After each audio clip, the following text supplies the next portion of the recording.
Now, Laura raises a point that we still grapple with today. When slavery was abolished, it wasn't the enslaved. It wasn't the slave owners, but rather the enslavers who were compensated. That's right.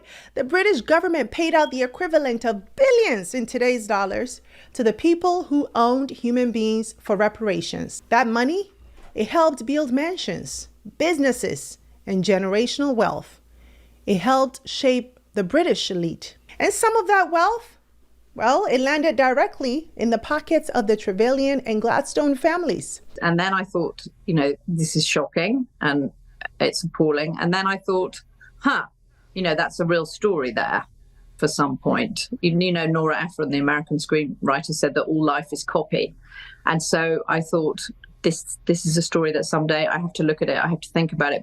And then came 2020 and that summer, and living here in New York City, covering Black Lives Matter, the reaction to the death of George Floyd, so many protests right here in Brooklyn where I live. And then I really was forced to think that if a legacy of slavery in America is police violence towards Black men, then what does this mean that my family ancestors were slave owners in Grenada, not that far from where I am now?